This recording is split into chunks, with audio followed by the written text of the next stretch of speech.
last lecture of the symposium, which is Dr. David Wyles from the Division of Infectious Diseases at Denver Health.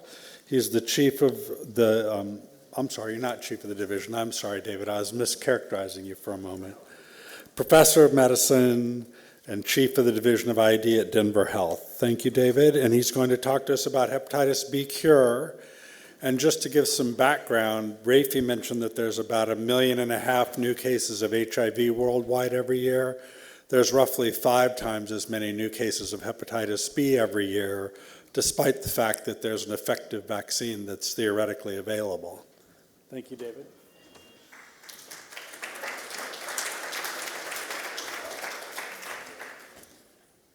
Thanks very much, Jeff. Let's get going here. So last talk of the day, so hopefully you'll stick with me. And I think this is some exciting stuff. Hopefully I can convey some of that excitement to all of you. So these are my disclosures. Okay, here are our objectives. To describe different cure definitions. So there are some different definitions and kind of levels of efficacy we'd hold up. List the mechanisms associated with different cure approaches. And then describe the progress and limitations of where we are currently with the trials. So kind of following on what Jeff was talking about, so here's global and US burden of hepatitis B. This is from the WHO in 2024, reflecting 2022 data.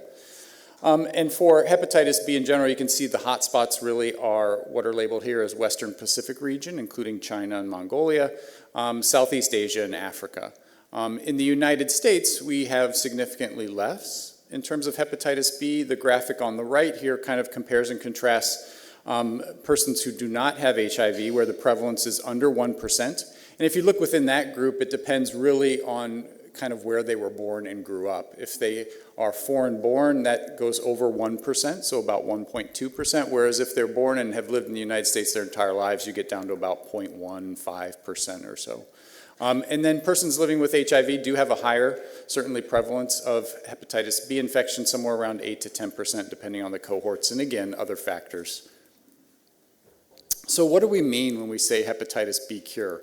Hepatitis B is confusing, that's for sure. And even earlier in the cases, we kind of talked about all the different ways we can look at different tests regarding what characterize where we are with hepatitis B infection.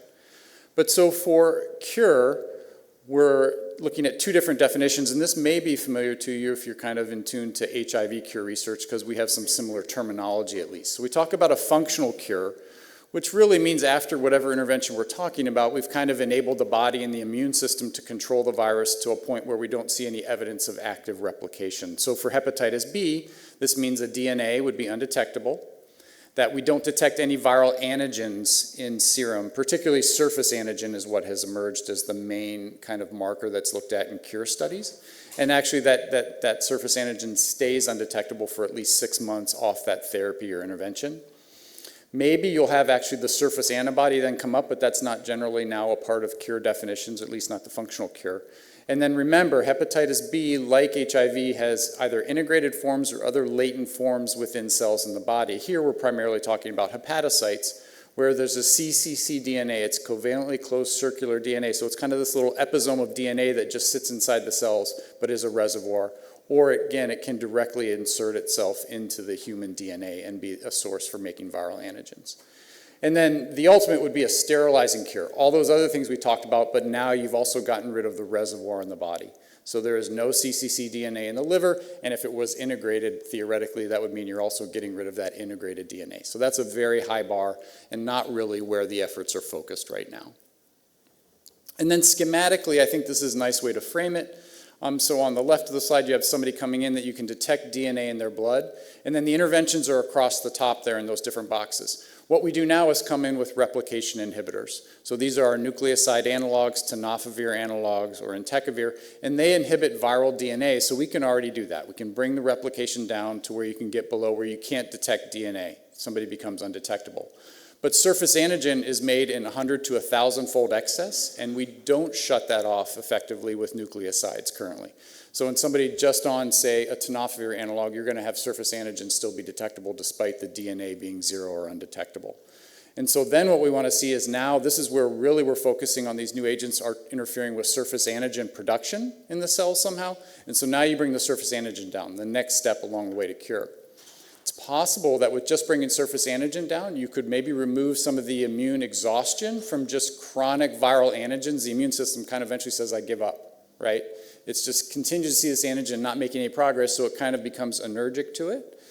So now we bring that down, and maybe the immune system will kind of recover on its own versus coming in with some type of immunostimulation component of the therapy to get us to that functional cure. And then again, sterilizing cure down the road. I won't spend a lot of time on the replication cycle. There's really two concepts from this. On the left is the schematic of the virus reading frames for the DNA. So in other words, this virus it starts at different places, so there's overlapping reading frames. So from the same sequence, you can get multiple different viral proteins. The way to take advantage of that therapeutically is if you target a certain area of the viral DNA or the mRNA as it's essentially being made to become a protein, if you knock that out, you actually knock out multiple viral proteins, and we'll come back to that. And then the replication cycle, really just to say this is a complex virus, the complex replication cycle in some ways looks more like HIV than hepatitis C, where it was relatively simple and straightforward. And the components to note that we'll again come back to is this has a nuclear portion, so the virus does get into the nucleus of the cells and involves host cell machinery to do some of its replication as well. So in some ways we can take advantage of that, but it may also limit targets a little bit because you worry about off-target effects and affecting cellular processes that are necessary.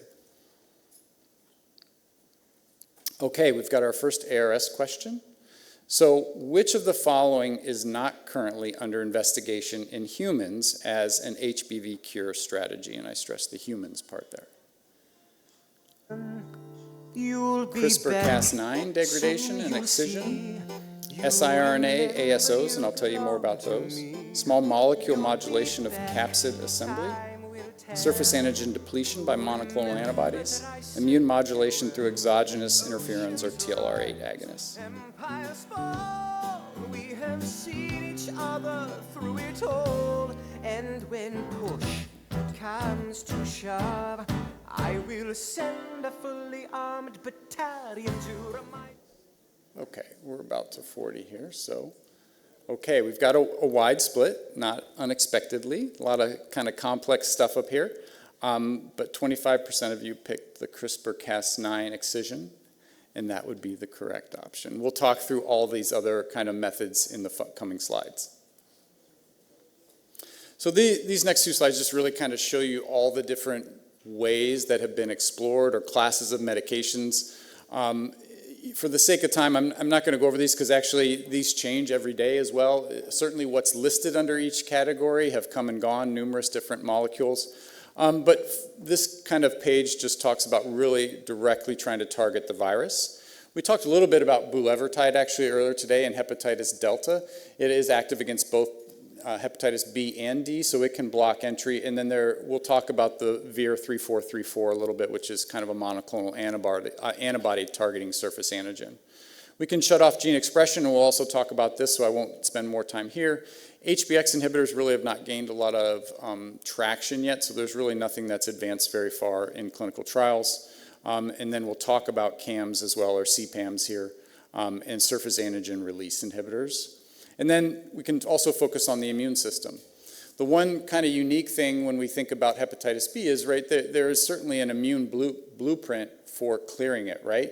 Adults, if they get acute hepatitis B infection, they tend to get sick, but almost 90–95% will clear it on their own and then be immune. So, certainly the immune system is capable of clearing, and it's just in those who haven't done that, can we give them an immunologic nudge to kind of get them over the hump and get them to clear? And so there are many different ways to come about that. We'll talk about the TLR8 agonists a little more. Immune checkpoint inhibitors or anti-PD-1s are very commonly used now in cancer chemotherapy, but they may also have some use in chronic hepatitis B and then therapeutic vaccines. So CAMs, or capsid assembly modulators. I put this class in here because it, in many ways, is kind of a most familiar type of antiviral drug. They're generally pills. You kind of take them once a day, and they have a direct antiviral effect. In the schematic, during hepatitis B's replication cycle, as the pregenomic RNA comes out of the nucleus, some of it acts as an mRNA and goes directly to ribosomes and causes the generation of capsid molecules, individual core molecules, and these are little proteins that then self-assemble into that initial kind of shell for the virus, and they have to come together and form. And what CAMs turns out they do is they actually accelerate that process. So the schematic on the right, the gray and kind of tan are two different core molecules, and the CAMs sit right in between there and essentially pull them together faster. And they accelerate the assembly so that the RNA doesn't have time to get inside. So actually you form empty cores that no longer have any genomic material inside. So essentially you form virus shells that no longer have RNA or DNA inside and then can't replicate or propagate further. So that's one way they act. They may also, if a cell is infected and that shell has to disassemble so the RNA can be released inside the cell, it's not clear exactly how that works, whether they stabilize it and it can't dissociate. It actually doesn't seem to be that. It may still cause such a rapid dissociation somehow that still somehow then the RNA, pregenomic RNA can't, or the DNA, sorry, can't get into the nucleus. So it affects both replication and replenishment or recycling of that cccDNA. So this is one of what I'd called a next generation CAM. This is ALG 184, just call it 184, that forms these empty capsids. So they form too quickly, there's no RNA inside. And this study looked at 12 weeks of dosing in persons with hepatitis B that were E antigen positive, so typically we think of that as kind of a high replication phase, and had high levels of surface antigen, and this was a dose-finding study, so 100 or 300 milligrams. The blue bars are combined, so where they started on the CAM and had entecavir, and then the other group in orange just started on entecavir and then added the CAM to it after 12 weeks, and so you can see that separation right away. So what you see is CAM or capsid inhibitors very rapidly bring down the DNA, faster than our traditional treatments right now, nucleoside analogs, and then after 12 weeks, if you add in the CAM, they quickly come down to where the first group was that was on dual therapy the whole time. What's more interesting, though, are the bottom two figures, and particularly on the bottom right side, which is the 300 milligram dose. So this was the higher dose, and now I'm showing you what happens to surface antigen in the blood during therapy. So you can see with the low dose 100 milligrams, maybe a little bit of surface antigen decline, only about a 0.2, 0.4 log over the 12 weeks. Whereas in the 300 milligram group, you're seeing some profound decreases in surface antigen over those 12 weeks, the highest levels over a log decrease with this CAM inhibitor. And this is kind of one of the first ones, early generation CAMs, which were less potent, didn't really cause surface antigen to come down, despite through their mechanism they should. So this was really the first time in humans it was demonstrated that potent CAMs can bring down surface antigen levels. And then in the middle just shows you that the one non-responder here is highlighted from the 300 milligram group had a very low trough level of the CAM. And so what it's thought is specifically that second mechanism of action that causes replenishment of cccDNA, which is transcriptionally active and where the surface antigen is produced from. You need to have a high trough level to really have that mechanism component. And so now things like BID dosing are being considered for these to see if it can increase potency further in reducing surface antigen. Now this is the same compound, but now we're taking it out to 96 weeks of therapy.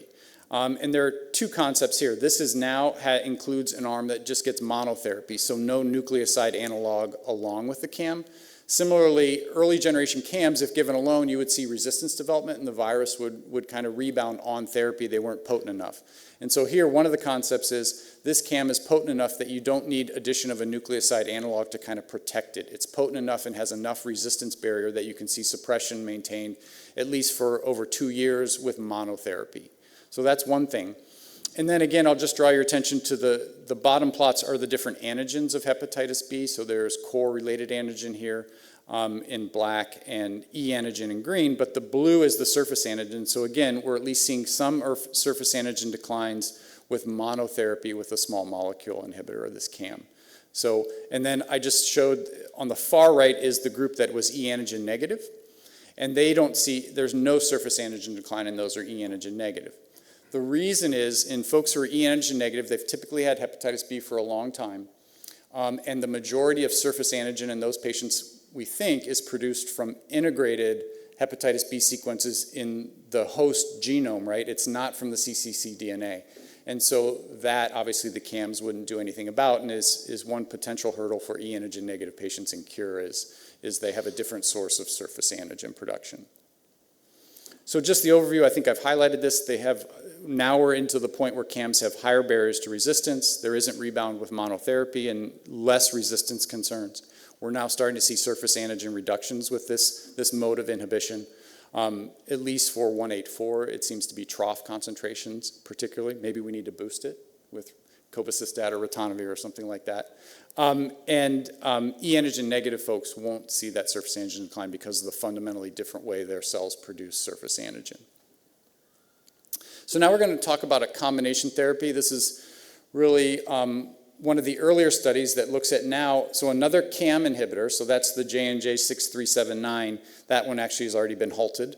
But then this is combining with an siRNA. We heard a little bit about that earlier. Jeff actually talked about it in kind of the setting of COVID and siRNA. So these are small interfering RNAs. They're RNA sequences that match, I showed you those overlapping kind of RNAs of hepatitis B. It's a sequence that takes them all out. And so when this RNA binds to that RNA from the hepatitis B virus in cells, it essentially marks that RNA to be destroyed by the cell's machinery. RNase H or RISC complex are these kind of antiviral mechanisms, almost innate mechanisms in cells that then break apart that RNA. And so this one is delivered by a subcutaneous injection. And what you can see is they gave it in this study out to 48 weeks, but the top right figure is the surface antigen decline. So now about a 2-log decline with subcutaneous injections every 4 weeks plus this oral CAM inhibitor.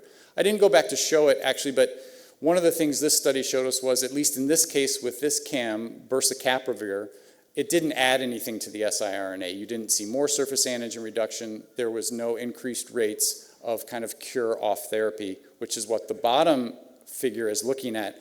And actually in this, about 70% of patients got to a surface antigen level less than 100, and most start somewhere between 1,000 to 3,000, but nobody actually lost surface antigen during this 48-week trial, which is typically the definition of at least an end of treatment response, would be surface antigen is no longer detectable. And then since nobody made it during the study, it's not shown here, but during follow-up there were no functional cures with this combination.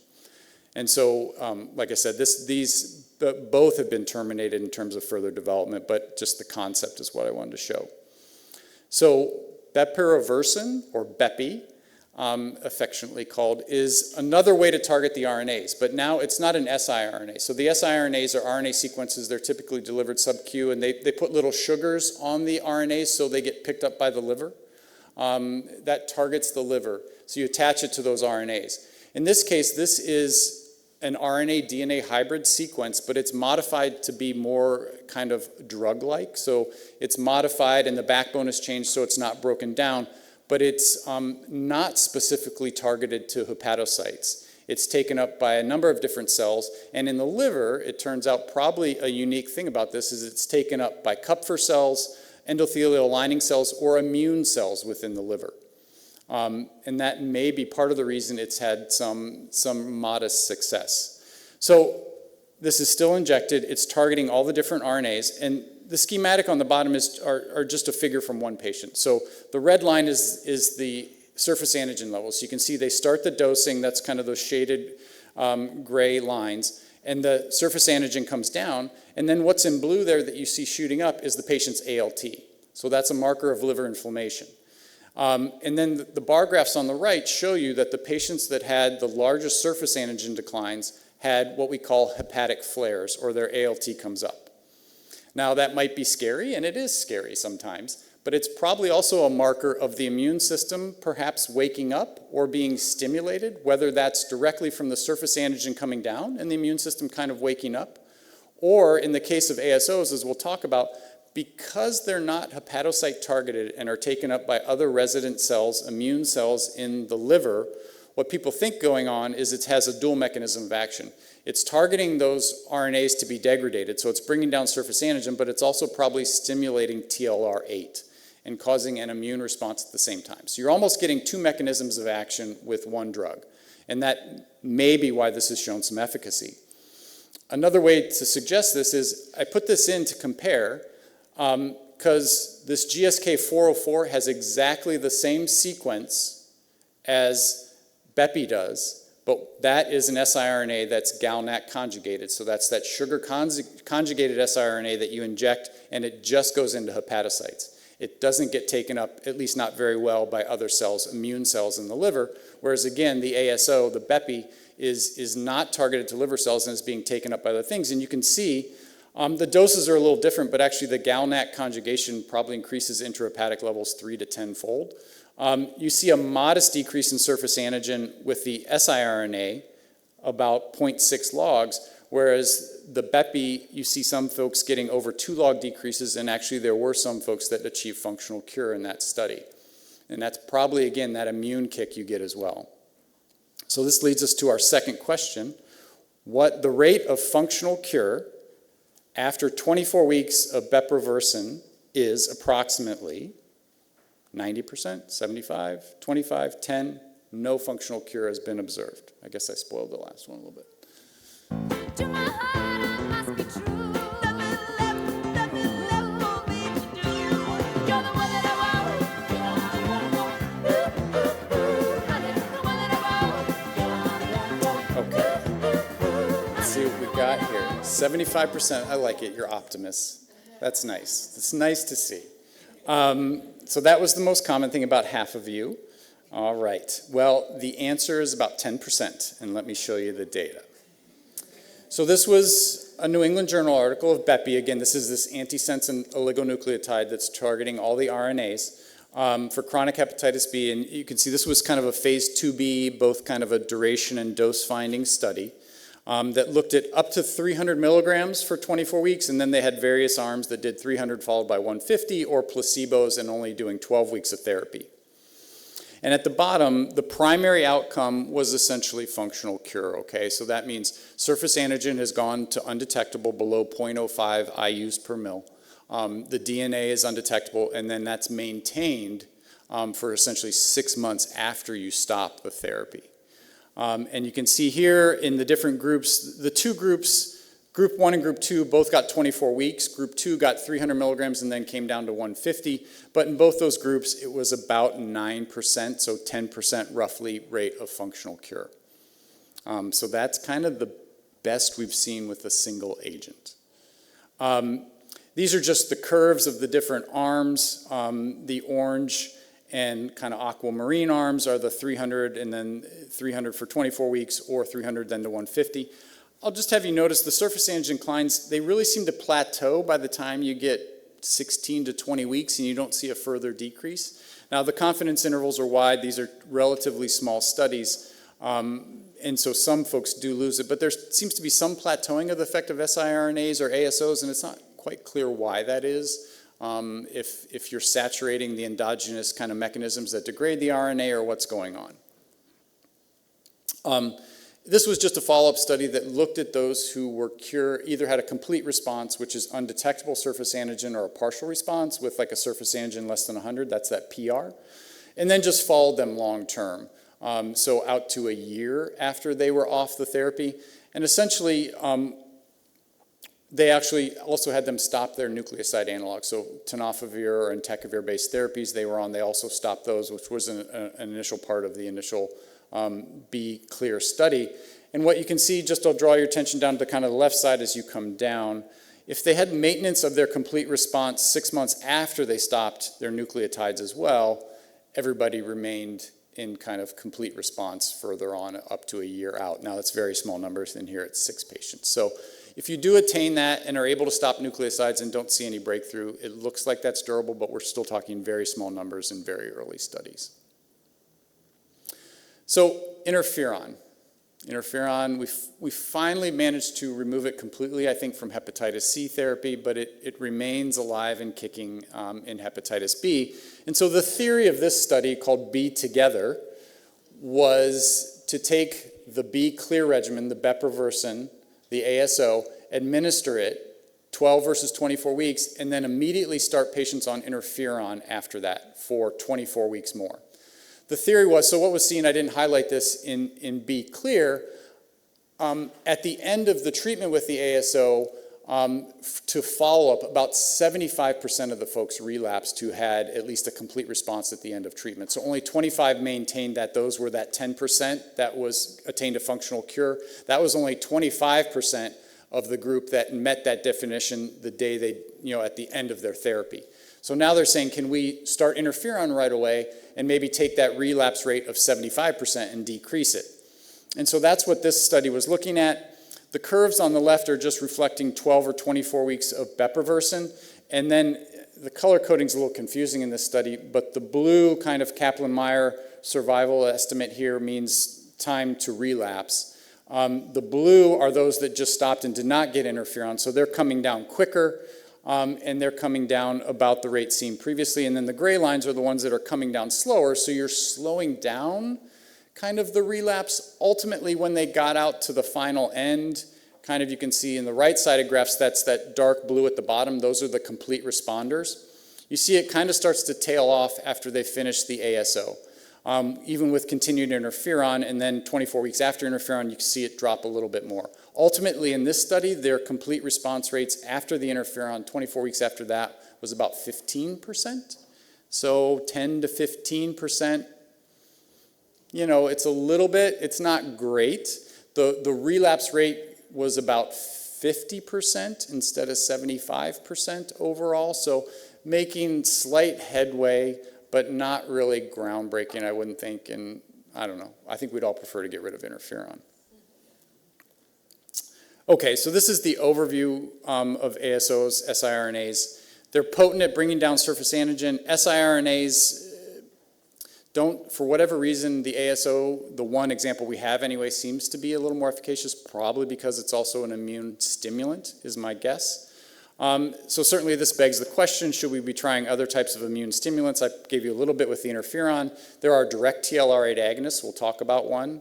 Anti-PD-1 I alluded to. I'm not going to talk any more about that, or therapeutic vaccines. I'm going to move on for time here. So here's a combination of therapy. So VIR-2218, elebsiran, is an siRNA. It's kind of in there at the end of that. So that's a traditional siRNA, GalNAc conjugated. And then tobevibart, 3434, is a monoclonal antibody. So it's an antibody that binds to surface antigen. So you inject this antibody, it binds surface antigen and essentially takes it out of circulation, or it'll bind to the receptor, or bind to the surface antigen and block it from engaging the receptor. So it's kind of an entry inhibitor. It's also pulling surface antigen directly out of the system. And then it may act as a vaccine too, because it can present that surface antigen then to different immune cells. And so this is a study looking at that. You see, first they did just monotherapy with the siRNA, and then come in with the 3434, the S antigen targeting, and you see it comes back down. The other two arms got it right away. So at every 4 weeks in terms of the siRNA, whereas tobevibart is a daily administration. I'm just going to skip ahead because this is now the MARCH trial looking at longer durations now. And I'm going to go to this next slide because now we're talking 44 to 48 weeks of this combination therapy. And I'll draw your attention to the top right graphic where you're giving combination therapy, even combination therapy with pegylated interferon. At the end of therapy, you can see we're approaching somewhere around surface antigen loss now. So undetectable surface antigen of up to around 50% in those that start with a low quantitative surface antigen. So less than 1,000 before they started. We're getting close to the 50% point for being undetectable at the end of therapy. Now, what we're waiting to see is how many relapse after this, right? And we don't have that data yet. This was presented in San Diego last fall in AASLD. So we wait to see. The last kind of two concepts are one's therapeutic vaccine. So this is using an siRNA, one of those J&J molecules I showed you first. Now doing that, bringing surface antigen down, now using a therapeutic vaccine that's got the DNA for the polymerase and the core antigen of hepatitis B, and you're doing an electroporation vaccination essentially every 4 weeks as well during therapy. And the unique thing about this, I'll just draw your attention to the navy line at the top, which is REEF1. So same siRNA, with no therapeutic vaccine, and if you stop nucleoside analog therapy, you can see here the surface antigen kind of goes up. The green at the bottom is the group that got the therapeutic vaccine. So in this case, you use the siRNA, bring down surface antigen, they're getting the therapeutic vaccine, and then you stop nucleosides and all other therapy, and this portion, this group, continued to see a little trend down in surface antigen. And they did some immune studies, and they had immune responses evident as well. So maybe therapeutic vaccine can help. And then this is the oral TLR8 agonist, the last one I'll talk about, selgantolimod. It's a pill taken once a week, so it's a once-weekly oral pill that engages TLR8. Again, kind of what we think is probably the mechanism for the ASO, dual mechanism of action. And at the bottom, kind of those waterfall plots show you surface antigen decline. The kind of blue colors are those who got the 3 milligram dose. The green colors are 1.5 milligrams. The lighter colors are e antigen negative patients. And you can see here, e antigen negative tended to have a larger decrease, not clear that there was a dose response. And I'll just point, there are 2 patients, a small study, but 2 patients who actually cleared surface antigen and had a durable functional cure with this oral therapy. 5%, but it's very small numbers. So there's a lot of noise around that number. And I mentioned this one too because we do have a current ACTG study looking at selgantolimod in persons also co-infected with HIV. Folks who have been suppressed on a tenofovir-based regimen and have a surface antigen above 1,000 are eligible to enter in this study looking at 3 milligrams a week versus placebo for up to 24 weeks, and that is open right now. Okay, to finish, right now we're stuck with just suppressing DNA. This certainly has beneficial clinical outcomes. It decreases liver inflammation, LFTs come down, improves outcomes, decreases risks of things like hepatocellular carcinoma and cirrhosis. Gain of immunologic control seems to be what we need for functional cure, and that's rare without doing any other interventions, maybe 1% to 2% per year. Novel therapy is rapidly evolving. We haven't realized high levels of functional cure yet, right? About the highest we've seen is 10% with 24 weeks of an ASO. So what do I think it's going to look like? We need to inhibit replication, which is going to be nucleotides, potentially plus CAMs, bringing those in to get everybody undetectable, doing something to bring surface antigen down, but those things alone I don't think are enough. I think we've kind of seen that. You need some immunologic boost somehow to come in. And whether that's TLR8s, PD-1, maybe interferon, we'll see to get high rates of functional cure. So we still got a long way to go, and it's going to be much tougher. So I think it is a tough nut to crack, I guess, if we come back around. Okay, Q&A.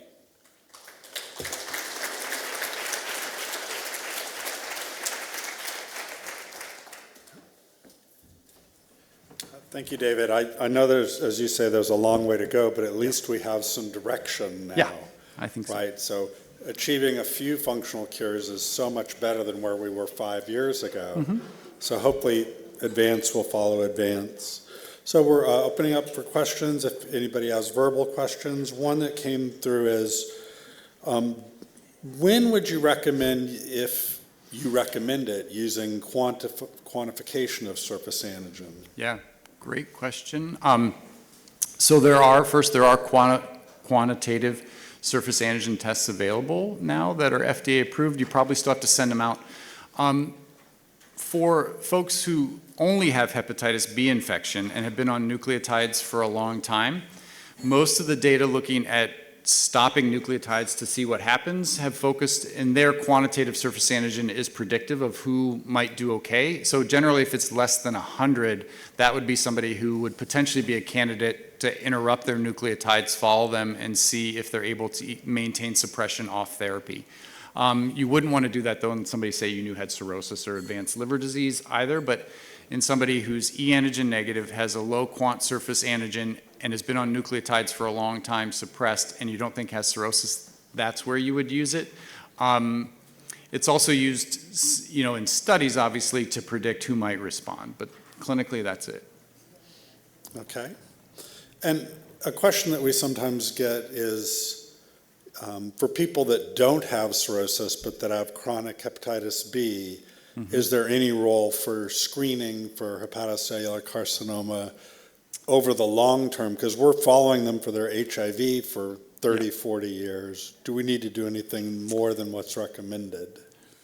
Well, yeah, the recommendations are tough in terms of Hep B screening. It's kind of all over the place. I mean, the general recommendation is yes, they should be screened. There's, so depending on where they were born and grew up, for most men, if they were born in sub-Saharan Africa and had lived there, and you think they had vertical transmission, certainly by age 40, some guidelines even go significantly younger than that to start screening.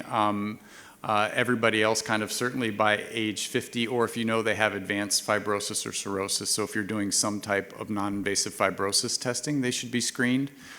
We know when you suppress the viral load, the rates of hepatocellular carcinoma come down. So it has been raised about what's the cost effectiveness in doing that, especially if you know somebody acquired hepatitis B later in life and has largely been suppressed because they're in care for HIV. But generally, we still kind of use the same thing. Once they have advanced fibrosis or certainly above 50, we're still screening every 6 months. Another question was, some of the immunomodulators that you mentioned have also been tried in one way or another for HIV cure. Yep.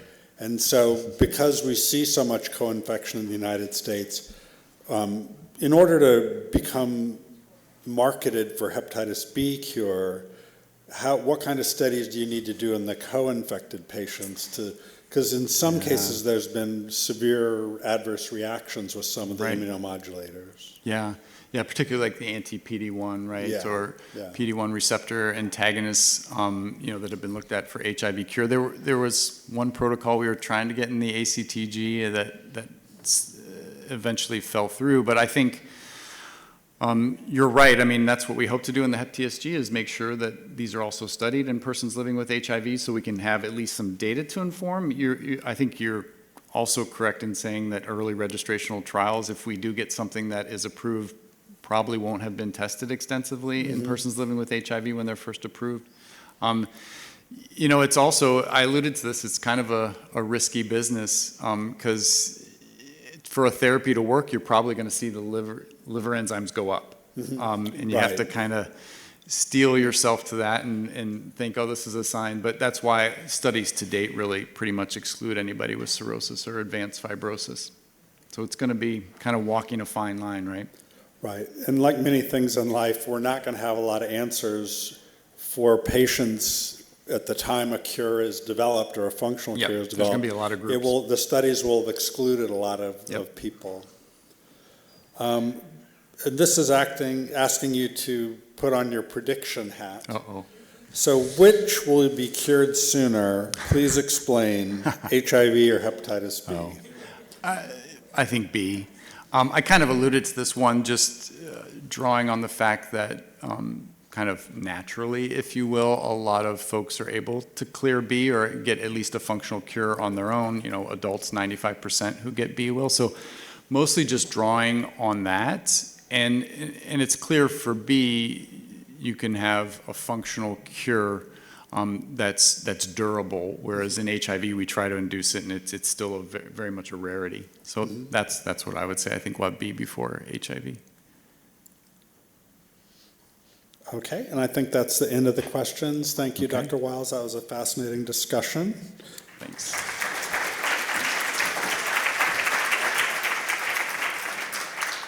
So thank you, everybody. We hope that you've enjoyed the conference. We do have a few items to go over in the closing remarks. Your feedback is incredibly important to us. We really value the information that we receive from your answering the questions. And being here today is an example. Some people didn't want to troop out to Cobb County in order to get an update. So if you like this venue, let us know. If you don't like this location or venue, let us know. Please complete the evaluation. The post-test knowledge assessment for today's course will be emailed by 5 o'clock Pacific time today. So not 5 p.m. our time, but Pacific time. These are some upcoming series, and you can see the various ones: keeping up with the guidelines, recommendations, and controversies for STI management. Latest update on urgent virus outbreaks, and it's amazing the number of urgent virus outbreaks that we keep seeing. We were talking the other day, we never got a respite after COVID. It's just one thing after another, whether it's a new virus in, bank voles or other potential viruses of potential significance. So this should be a fascinating one. And then reminding people of the podcast hosted by one of our chairs, Dr. Michael Sag, Going Antiviral, that's also put on by the IAS-USA. This one, CROI update from 2025 is next week, with 2 fantastic moderators. And then an STI prevention update and ART of HIV and STI treatment prevention, another CROI update. And new drugs on the horizon. You don't need to look at this one at all. I'm just kidding. I'm sure they do a better job. Bacteriophages, they had their day in the sun, then they disappeared, and then they came back. What's going on now with bacteriophages?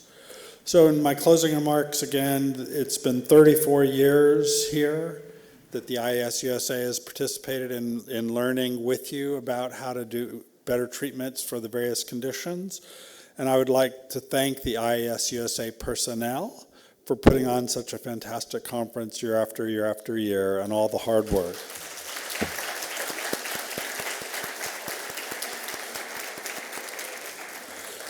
So this concludes our conference, and I would also like to thank my co-chair, Michael Sag, for his partnership all these decades now. Thank you.